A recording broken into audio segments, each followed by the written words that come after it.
नमस्कार बच्चों, आप सभी का मेरे चैनल लेट्स लर्न देवभूमि में पूरे दिल से बहुत बहुत स्वागत है। जैसा कि आप सभी जानते हैं, हमारे चैनल पे चल रही है उत्तराखंड सीरीज़, जिसमें वर्तमान में हम बात कर रहे हैं उत्तराखंड के विगत वर्षों के प्रश्नोत्तर। 30 दिन की इस मास्टर क्लास का आज है हमारा 16वां दिन और हम इन मास्टर क्लास में वही प्रश्न डिस्कस कर रहे हैं जो उत्तराखंड की विभिन्न परीक्षाओं में हमसे पूछे गए हैं। स्क्रीन पर आपको क्वेश्चंस दिख रहे हैं। हमेशा की तरह कोशिश यही कीजिएगा कि प्रश्नों के उत्तर आप मुझसे पहले दे सकें।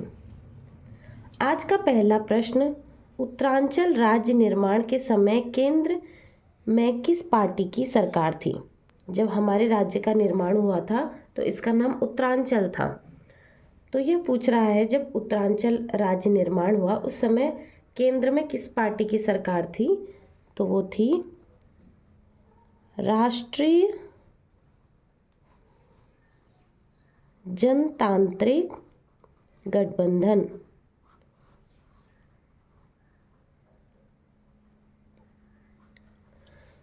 बढ़ेंगे अगले प्रश्न की तरफ।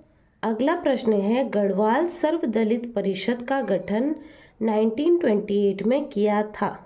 तो जो गढ़वाल सर्वदलित परिषद है जिसका गठन 1928 में हुआ था, ये आपको इस प्रश्न से पता चल गया।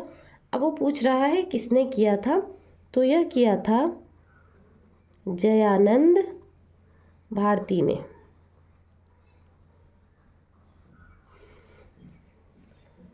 अब बढ़ेंगे आज के तीसरे प्रश्न की तरफ। उत्तराखंड राज्य की विधानसभा में अनुसूचित जाति के लिए कितनी सीटें आरक्षित है? पहली बात पूछ रहा है राज्य की विधानसभा में, और दूसरा अनुसूचित जाति के लिए कितनी सीटें आरक्षित हैं? तो यह है 13 सीटें। अगला प्रश्न, उत्तराखंड राज्य का राज्य पुष्प है। अब परीक्षा में पूछा हुआ है इसीलिए मैं इसको यहाँ पे करा रही हूँ। सरल क्वेश्चन डाले हैं, ऐसा सोचने की आपको ज़रूरत नहीं है। तो उत्तराखंड राज्य का राज्य पुष्प है ब्रह्म कमल। आज का पांचवा महत्वपूर्ण प्रश्न, उत्तराखंड राज्य में किस जनपद की जनसंख्या सबसे अधिक है? तो जो 2011 की जनगणना हुई थी उसके अनुसार हमारे राज्य में जिस जनपद की जनसंख्या सबसे अधिक है वो है हरिद्वार। हरिद्वार, देहरादून, ऊधम सिंह नगर, ये 3 जिले तो ऐसे हैं जिनकी अकेले ही जनसंख्या क्या है, 10-10 लाख से भी ऊपर थी। अगला प्रश्न, उत्तराखंड का पुलिस मुख्यालय स्थित है। तो जो उत्तराखंड का पुलिस मुख्यालय है वो स्थित है देहरादून में। बढ़ेंगे अगले प्रश्न की तरफ। हमेशा की तरह कोशिश ये कीजिए कि मेरे बोलने से पहले आप उत्तर दे सकें और अंत में ये देखना कि आपके कितने प्रश्न सही हो रहे हैं। अगला प्रश्न है, उत्तराखंड लोक सेवा आयोग के प्रथम अध्यक्ष। लोक सेवा आयोग के प्रथम अध्यक्ष पूछा है, अभी प्रेजेंट का नहीं पूछा है, प्रथम अध्यक्ष पूछा है। तो वो है श्री N.P. नवानी। ये क्या थे? उत्तराखंड लोक सेवा आयोग के प्रथम अध्यक्ष थे। अभी प्रेजेंट में कौन है, ये आपका होमवर्क है। बढ़ेंगे अगले प्रश्न की तरफ। तो अगला प्रश्न क्या है, उत्तराखंड राज्य के द्वितीय राज्यपाल थे। तो पहले गवर्नर हमने एक बार कर लिया है 15 मास्टर क्लास में, क्योंकि किसी पेपर में प्रथम पूछते हैं, किसी में द्वितीय पूछते हैं। तो जो हमारे प्रथम गवर्नर थे वो सुरजीत सिंह बरनाला जी थे। अब यहाँ पे परीक्षा में प्रश्न आया है कि उत्तराखंड राज्य के द्वितीय राज्यपाल कौन थे? तो द्वितीय राज्यपाल हमारे सुदर्शन अग्रवाल जी थे। अब इस प्रश्न से आपको ये आइडिया लग गया होगा कि सिर्फ प्रथम और प्रेजेंट का याद करके काम नहीं चलेगा। पहले कौन बना, दूसरा कौन था, तीसरा कौन था, आपको सब कुछ पता होना चाहिए। आज का 9वां महत्वपूर्ण प्रश्न, पांडव नृत्य किस त्योहार में किया जाता है? ये मैंने आपको कराया भी था। पांडव नृत्य दिवाली के त्योहार पे किया जाता है। बढ़ेंगे अगले प्रश्न की तरफ। अगला प्रश्न है, जिम कॉर्बेट नेशनल पार्क संग्रहालय स्थित है। वो जिम कॉर्बेट नहीं पूछ रहा है, संग्रहालय पूछ रहा है। तो जिम कॉर्बेट संग्रहालय हमारा कालाढूंगी में स्थित है।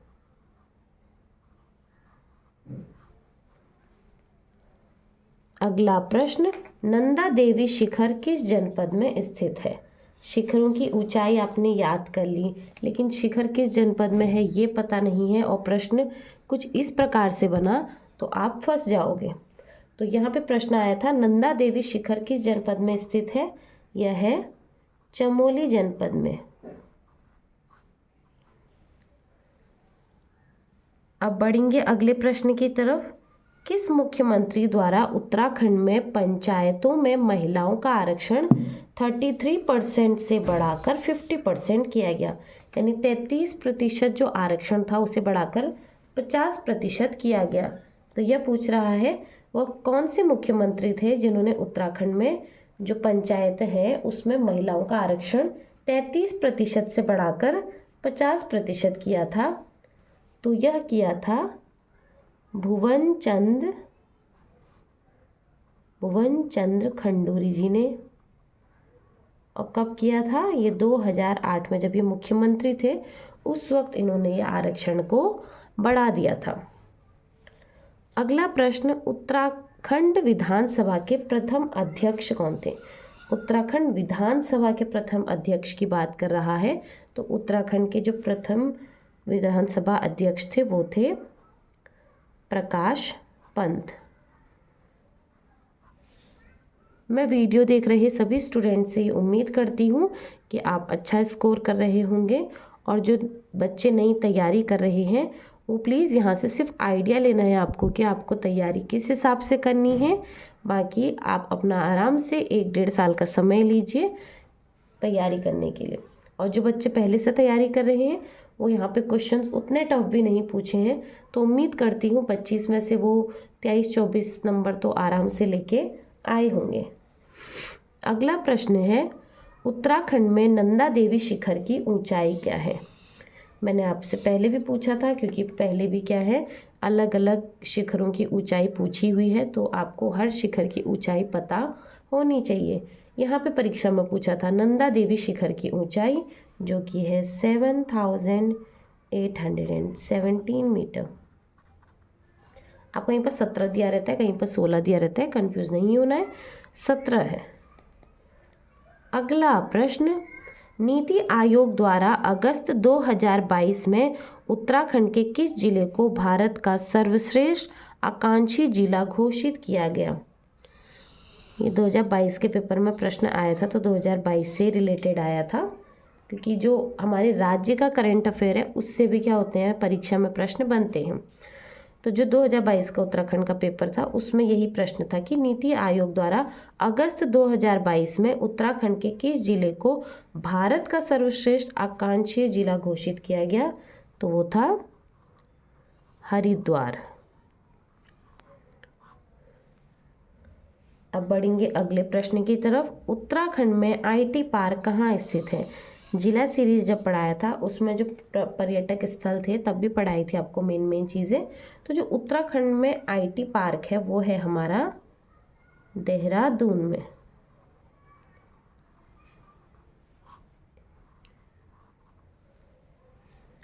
अब बढ़ेंगे हम आज के 17वें प्रश्न की तरफ।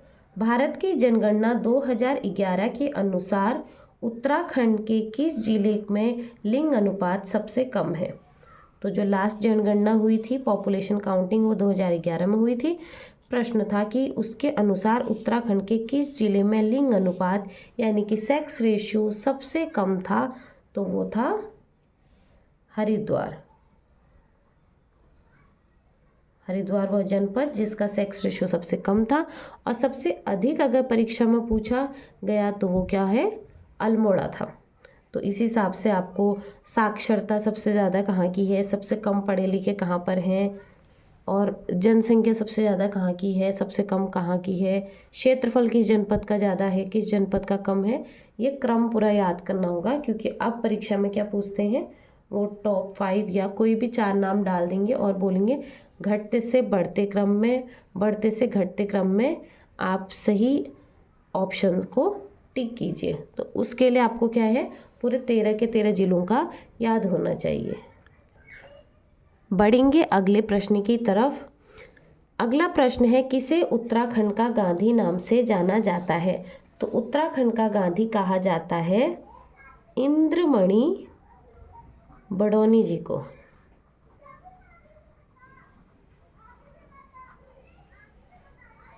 अगला प्रश्न, 1857 के विद्रोह के प्रस्फुटन के समय कुमाऊं का कमिश्नर कौन था? तो जो 1857 की जब क्रांति का समय चल रहा था तो उस वक्त हमारे कुमाऊं के कमिश्नर कौन थे, प्रश्न ये पूछा।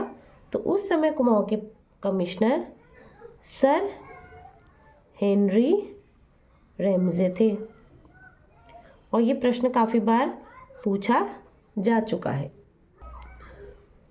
अगला प्रश्न है, अल्मोड़ा में सबसे पहले प्रेस खोलने और समाचार पत्र प्रकाशित करने का श्रेय किसे दिया जाता है?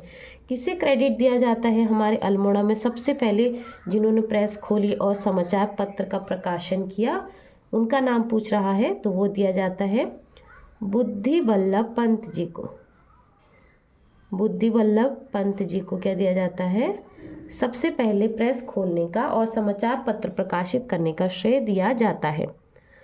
आज का 21वां प्रश्न, कूर्मांचल केसरी के नाम से प्रसिद्ध हुआ। तो कूर्मांचल केसरी के नाम से जो प्रसिद्ध हुए वो थे बद्रीदत्त पांडे जी।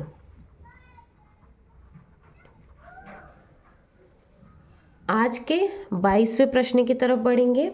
गढ़वाल कांग्रेस कमेटी के निमंत्रण पर पंडित जवाहरलाल नेहरू किस वर्ष दुगड्डा आए थे? तो जो गढ़वाल कांग्रेस ने क्या किया था, कमेटी ने क्या किया था, इनविटेशन दिया था, निमंत्रण दिया था जवाहरलाल नेहरू जी को। तो ये पूछ रहा है जवाहरलाल नेहरू जी किस साल किस वर्ष दुगड्डा आए थे? तो यह 1936 में दुगड्डा आए थे। अगला प्रश्न, गंगा का निर्माण किन नदियों के संगम का परिणाम है? किन नदियों के संगम के बाद क्या होता है, दो नदियों के मिलने के बाद गंगा बनती है? तो वो है भागीरथी व अलकनंदा। तो भागीरथी और अलकनंदा का जो संगम होता है वो देवप्रयाग में होता है और देवप्रयाग के आगे इसे गंगा नाम से जाना जाता है। अगला प्रश्न, श्री बद्रीनाथ किस नदी के किनारे स्थित है? तो जो बद्रीनाथ धाम है हमारा वह अलकनंदा नदी के किनारे स्थित है। आज का आखिरी प्रश्न, 1 अगस्त 1949 को टिहरी रियासत का भारत में विलय की घटना के समय टिहरी के राजा थे। यानी कि जब 1 अगस्त 1949 को जो हमारी टिहरी थी वो सबसे लास्ट में क्या थी, भारत में सम्मिलित हुई थी। तो उस समय टिहरी के जो राजा थे या जो अंतिम शासक थे वो थे मानवेंद्र शाह। तो इसी के साथ हमारे आज के 16वीं मास्टर क्लास के 25 महत्वपूर्ण प्रश्न यहीं पर समाप्त होते हैं। उम्मीद करती हूँ आपने जो पहले से तैयारी कर रहे हैं उन्होंने 23-24 आराम से स्कोर किया होगा।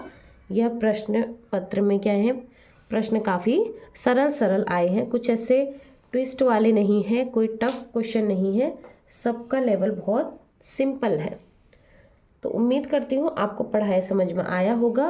कहीं पर कोई त्रुटि हो गई हो या कोई भी डाउट हो तो आप कमेंट करके अपना डाउट पूछ सकते हैं। बाकी मेरे वीडियो को ज़्यादा से ज़्यादा शेयर कीजिए, ज़्यादा से ज़्यादा बच्चों के पास इस चैनल को पहुँचाएं ताकि और बच्चों की भी क्या कर सकूँ, मैं इन मेहनत के साथ उनकी भी सहायता कर सकूँ। बाकी मेरे चैनल से जुड़े रहने के लिए और मेरे वीडियो को इतना सारा प्यार करने के लिए आप सभी का पूरे दिल से बहुत बहुत धन्यवाद।